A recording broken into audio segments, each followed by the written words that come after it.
आज समाजवादी पार्टी की छटपटाहट का कारण क्या है कि उनसे सब दूर करा जा रहा है। सैफई खानदान के अलावा लगता है कोई और है ही नहीं। कोई भी पिछड़ी जाति से अगर बड़ा हो जाए तो वो सहन नहीं होता। कोई गरीबों के बीच में आगे बढ़ जाए तो उसके खिलाफ पैसा अभियान जहर उगलते हैं। शायद इस कोबरा नाग जो ऐसा जहर नहीं उगलता होगा। केशव मौर्य को पता होना चाहिए कि कोबरा भोलेनाथ के गले का हार होता है। वो जो जहरीला व्यक्ति होता है उसको जहर ही दिखता है।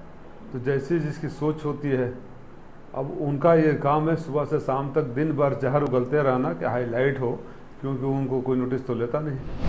उन्होंने कहा कि भीख मांगना पड़ रहा है वोट का, घूम घूम कर समाजवादी पार्टी को, ऐसा क्या हो गया है? उन्होंने कहा कि पार्टियों से समर्थन की भीख मांगनी पड़ रही है। माननीय केशव मौर्य जी, आप सिराथू से दुत्कारे हुए भीख मांगी कुर्सी पर बैठे हुए हैं, तो इसलिए आपको सब भिखमंगे नजर आ रहे हैं। अगर समर्थन मांगना, भीख मांगना है तो आदरणीय मोदी जी से, अमित शाह से कह दीजिए कि 26 पार्टियों जिसका कहीं एक सांसद और विधायक तक नहीं है, उतना भीख क्यों मांगे नाक रगड़ रगड़ के? तो सबसे बड़ा भिखमंगा कौन हुआ? तो आदमी व्यक्ति जब बड़बोलापन हो जाता है और ऊपर का मकान खाली रहता है तो कुछ भी बोलता रहता है। बस मेरा एक ही सवाल है कि अगर समर्थन मांगना भीख है तो आप भीख मांगी हुई कुर्सी पर बैठकर अपने प्रधानमंत्री और गृह मंत्री और राष्ट्राध्यक्ष जी से बोलिए कि हे मान्यवर, आप इन 38 दलों का गठबंधन बनाने के चक्कर में 26 ऐसी पार्टियों से भी क्यों भीख मांग रहे हैं जिनका एक सांसद विधायक नहीं है, और बाकी तो भीख मांगकर आपने गठबंधन किया ही है। AK शर्मा जी ने कहा कि इंडिया जो है 26 फ्यूज बल्बों का एक गठबंधन है जो किसी काम का नहीं है। ठीक है, शर्मा जी को पता चल जाएगा कि शॉर्ट सर्किट अब इंडिया में होने वाला है। इंडिया का शॉर्ट सर्किट हो जाएगा तो इनकी सारी रोशनी और वाणी खत्म हो जाएगी।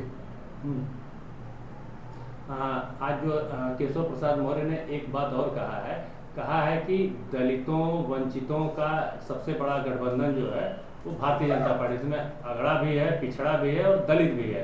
त्रिवेणी का संगम है ये, और इसी के बदौलत 2014 से अब तक वो विजय रथ पे सवार होकर चले आ रहा है।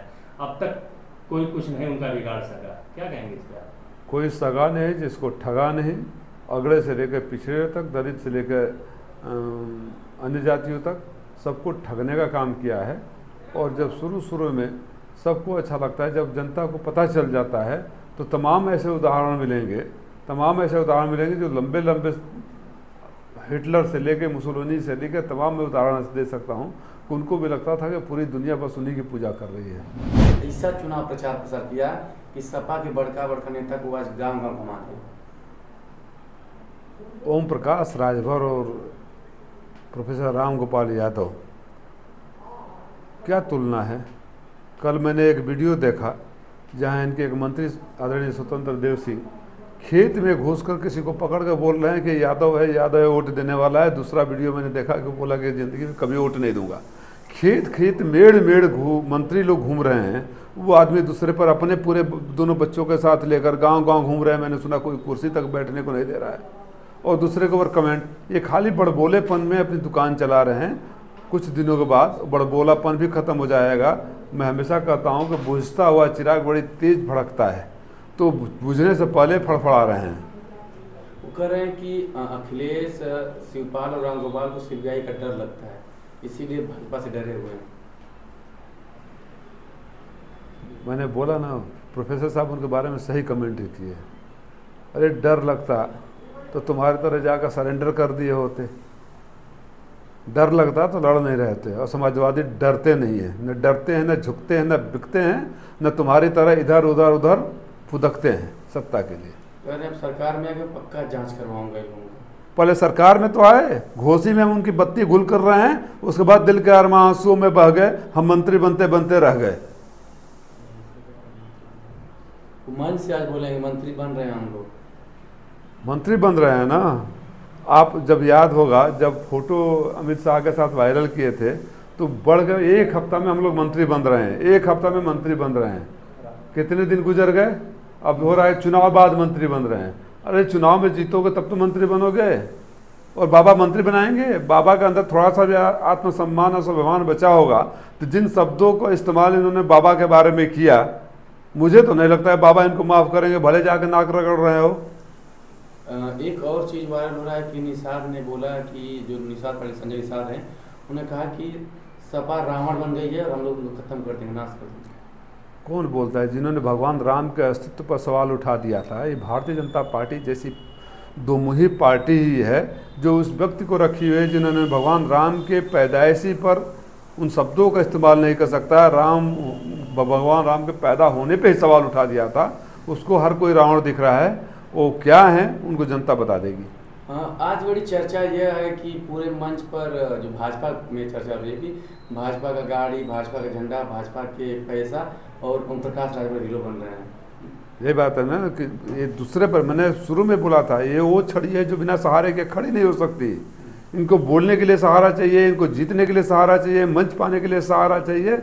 इनको हम बेसहारा करने वाले हैं, इनको कोई सहारा नहीं मिलेगा इस चुनाव के बाद। पूरे चुनाव में मऊ से लेकर घोसी तक लगातार जो वोटर का आवाज चल रहा है, इतने मंत्री उतरे हैं। बताइए, वो बोल रहे हैं कि इतने लोग आ गए हैं। पूरी प्रदेश सरकार, प्रदेश की जनता भी देख रही है कि मंत्रियों को किस लिए काम किया है। एक तो इस विधायक जिसको 5 साल के लिए चुना गया, 15 महीने में धोखा देकर दोबारा चुनाव करा रहा है। दूसरा, जिन मंत्रियों की जिम्मेदारी है जनता की सेवा करना, सरकारी काम करना, सब कुछ छोड़ के अपने दहशत में मऊ की गलियों गलियों में, घोसी के गलियों गलियों में, मैंने पता किया, हमारे कुछ गेस्ट आए हुए थे, एक भी होटल मऊ में बाकी नहीं है। पूरा का पूरा होटल चुनाव तक इन लोगों ने बुक कर लिया है। भैया किसके लिए बुक कर लिया है, क्या कर रहे हैं? और अगर आप जीत रहे हैं तो पूरा मंत्रिमंडल यहाँ क्या ज़रूरत है? ये खोखले दावे करना बंद कर दें। भारतीय जनता पार्टी को भी अपनी गलती का एहसास हो जाएगा कि किसके साथ गठबंधन किया है और किसको टिकट दिया है। अच्छा, ये सारे मंत्री, दर्जन भर मंत्री यहाँ डेरा डाले हुए हैं और उनका यहाँ से कोई लगाव नहीं है और आपका घोसी से बहुत गहरा लगाव है। ऐसी स्थिति में इन लोगों के सामने आप अपने आप को कैसा पाते हैं?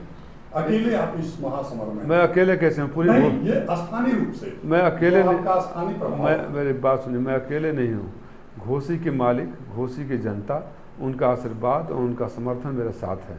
इसी वजह से मुझसे लड़ने के लिए या समाजवादियों से लड़ने के लिए पूरी की पूरी सरकार, अगर आप इतने मजबूत हैं तो पूरी सरकार को घोसी में रखने की जरूरत क्या है?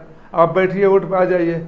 गली गली आप घूम रहे हैं, खेत खेत, मेड़ मेड़, डांड डांड घूम रहे हैं। जब वोटर नहीं मिल रहा है तो किसी को पकड़ कर बोल रहे हैं कि हमको वोट देने वाला है, वोट देने वाला है, और 2 मिनट बाद वही आदमी बोलता है कि मर जाऊंगा, जिंदगी में कभी भाजपा को वोट नहीं दूंगा। वीडियो आप ही लोगों के माध्यम से वायरल हो रही है। तो शर्म तो कहीं तो आनी चाहिए बड़बोलेपन का। इस बड़बोलेपन का इलाज क्या है?